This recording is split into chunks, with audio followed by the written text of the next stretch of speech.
السلام علیکم، welcome to انذر blog. آج جس جگہ کا ہم آپ کو وزٹ کروانے لگے ہیں وہ بہت ہی مبارک اور اہمیت والی جگہ ہے۔ جی ہاں، آپ صحیح سمجھے، میں آپ کو ان گلیوں کی زیارت کروانے جا رہا ہوں جہاں سے ہمارے پیارے نبی حضرت محمد مصطفیٰ صلی اللہ علیہ وآلہ وسلم گزرا کرتے تھے، اور وہ جگہ بھی دکھاؤں گا جہاں ہمارے پیارے نبی کا پہلے مکان ہوا کرتا تھا اور جہاں ہمارے پیارے نبی حضرت محمد صلی اللہ علیہ وآلہ وسلم کی پیدائش ہوئی۔ یہ جگہ مسجد الحرام کے صحن کے پاس ہے۔ یہ صفا مروہ کے بہت ہی قریب واقع ہے۔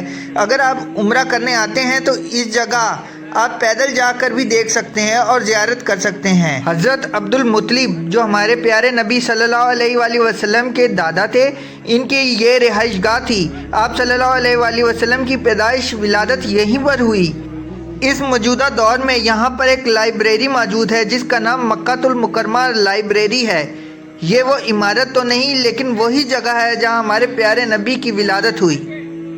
جب تک ہمارے پیارے نبی حضرت محمد صلی اللہ علیہ وآلہ وسلم نے مدینہ منورہ کی طرف ہجرت نہیں کی تھی، تب تک ہمارے پیارے نبی اسی جگہ ہی رہا کرتے تھے۔ یہ گھر اس وقت باب السلام کے گیٹ کے سامنے واقع ہے۔ ہمارے پیارے نبی کا یہ گھر تعمیر کے کئی مراحل سے گزرا ہے۔ آپ صلی اللہ علیہ وآلہ وسلم جب مکے سے مدینہ کی طرف ہجرت کرنے لگے تو آپ نے اپنی یہ ملکیت اپنے چچا زاد بھائی عقیل بن ابی طالب کو ہبہ کر دی۔ اس گھر کا کل رقبہ تقریباً 80 مربع میٹر تھا۔ آپ صلی اللہ علیہ وآلہ وسلم کی ولادت کے وقت کئی معجزات رونما ہوئے۔ اللہ تعالیٰ نے ان نشانیوں کے ذریعے آپ صلی اللہ علیہ وآلہ وسلم کی ولادت کے وقت ہی یہ اظہار کر دیا تھا کہ دو جہانوں کے سردار اس دنیا میں تشریف لا چکے ہیں، اور اب ان کی سربراہی میں اللہ تعالیٰ کے دین کی سربلندی ہی اس دنیا کا مقصد ہے۔ حضرت حسان بن ثابت رضی اللہ تعالیٰ عنہ سے روایت ہے کہ میں 7 یا 8 سال کی عمر کا ایک ہوش و حواس رکھنے والا بچہ تھا۔ میں نے سنا کہ مدینہ کا ایک یہودی صبح کے وقت اپنے قلعے کی چھت پر کھڑا ہو کر پکار کر کہنے لگا، اے گروہ یہود، دیکھو میری بات سنو۔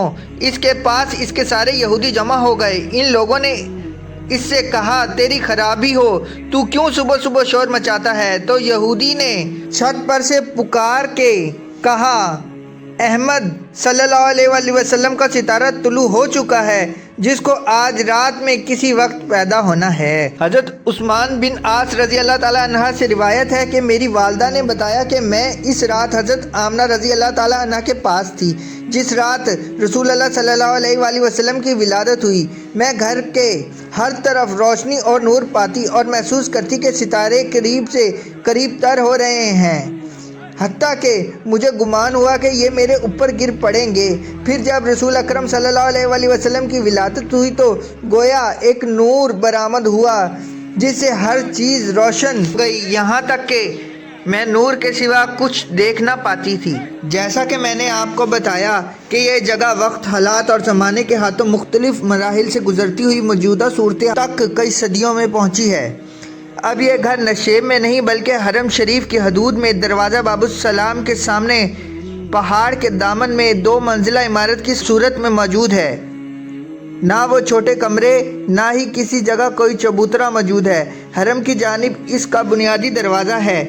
یوں ہی عمارت میں اب داخل ہوں تو ایک دیدہ زیب حال چاروں جانب لکڑی کی الماریوں میں کتابیں موجود ہیں۔ عباسیہ دور میں ہارون الرشید کی والدہ حج کو آئیں تو یہ مکان دار یوسف سے خرید کر علیحدہ کر دیا اور اس کو مسجد بنا دیا۔